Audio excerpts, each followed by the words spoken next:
Hi everyone, I know I have been gone for the last 2 weeks. I think I have tried to film a video for you guys, but like I lost my voice. As you can tell, my voice isn't quite what it usually is because I have been sick, and then I had homecoming, and if you watch my junior year vlog, you know how busy I am with homecoming and how involved I get. So if you want me to do a video on all of that, I definitely will. I was on court this year. I can talk about my experiences and blah blah blah.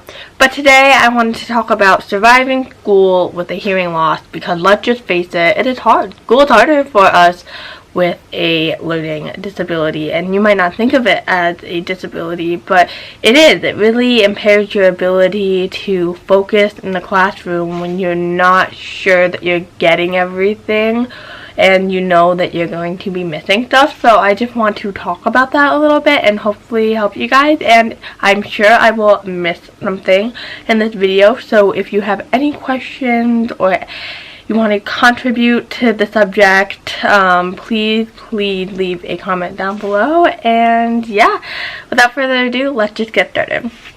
So the first thing that I would look into is getting a plan. So there's IEPs, 504 plans, there's a bunch of different plans that you can get. So I would talk to your parents, your audiologists, your school counselors, and just see which one is best for you. I'm not going to go entirely into that just because I am not 100% educated on that subject, so I don't want to be feeding you all this wrong information. But definitely talk to your audiologist and your counselors and your parents and just have a sit down meeting and decide what plan is best for you. But I do recommend getting a plan because that really makes sure that you are getting what you need in the classroom, if that makes sense. So that's definitely the first thing.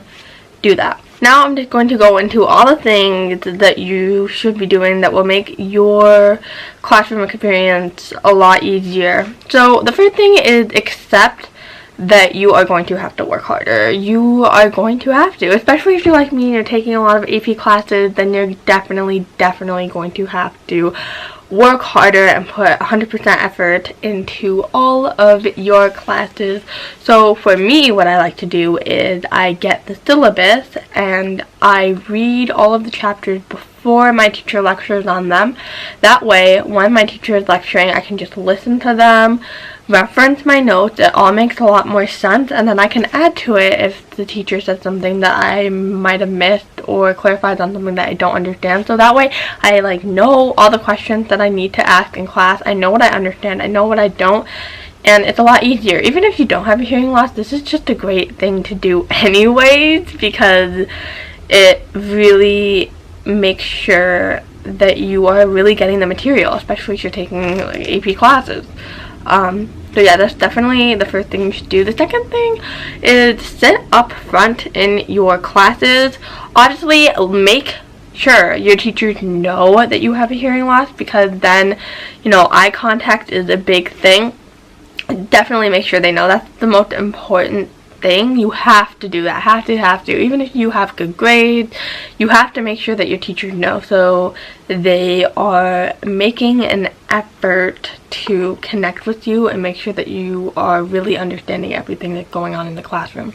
So sit up front, make eye contact with the teacher, really listen. Don't talk to the person sitting next to you about something completely unrelated. I know it's hard sometimes, we all do it, but really pay attention in class, because what that will do is ensure that you don't have to go home and relearn all the material. But let's face it, sometimes we have to do that anyway. So definitely pay attention in class and ask questions, because I guarantee you somebody else will have the exact same question as you. So if you don't understand something, definitely ask. Also, if the teacher is talking too fast, tell them to slow down. It's not rude. Just politely say, can you please slow down, or re-explain this again. It's not rude. Please do it, because it will help you. There's so many times I've been like, please slow down, and they do it. They really appreciate you telling them. And then I'm sure other people in your classroom who has a hearing loss or not will really appreciate you sticking up and saying that. Next thing is closed caption.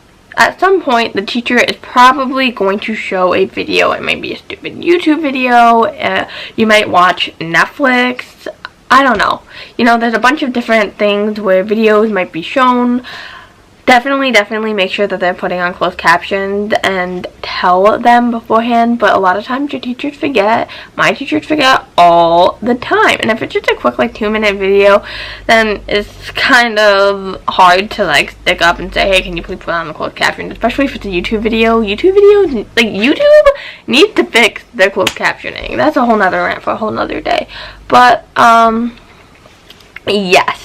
So definitely ask them or go up to them after if they don't put it on and be like, hey, you know, you forgot to put the closed captioning. It's okay. Can you please send me this video? Ask your teachers to send you stuff beforehand. That really works. Also, if you're listening to a podcast, make sure the teacher prints the script for you. So that's why it's really important to let your teachers know beforehand so they are looking out for these things and they're like, oh, we're showing a podcast next week, so they will email you this stuff. That's what my teachers do. It's really amazing. And your teachers are only human too. They might forget. You have to go and you have to make that effort to remind you. Don't expect that everyone is just going to do it for you, because that is just not the case. Also, tools. It's very important that you are enhancing your classroom experience with some tools. So there are 2 things that I definitely recommend. The first one is a Live Scribe pen. They're expensive, but if you can get one,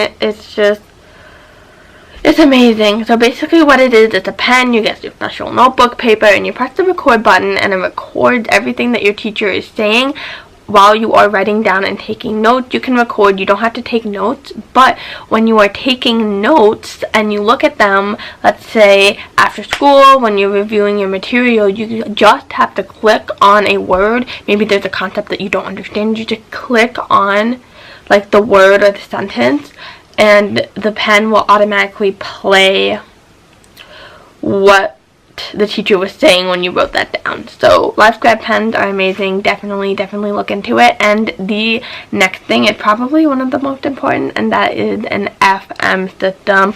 Talk to your audiologist about this. They will have so much more information, but basically depending on the type of hearing device that you have, you will either wear something around your neck, attach boots. There's a bunch of different kinds, but that you give the teacher a microphone and they talk into it and it goes directly into your device, and it is amazing. It is life-changing.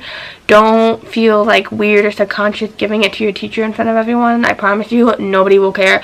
They'll ask you what it is, maybe, and then like nobody will care, like at all. So just do it because it helps you and it's amazing. So definitely look into getting an FM system. So I think I covered a lot of the basics.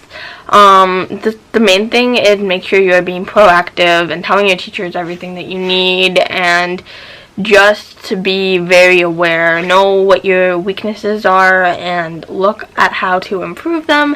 You know, there are different plans for everyone and that is okay, but yeah, I think I covered everything that I needed to, and I want to make this video under 10 minutes because my videos are usually pretty long. If you have any other questions, please leave them down below and I will be more than happy to answer them. So yeah, give this video a thumbs up and subscribe and let me know what you want to see next, and I'll see you next time. Bye!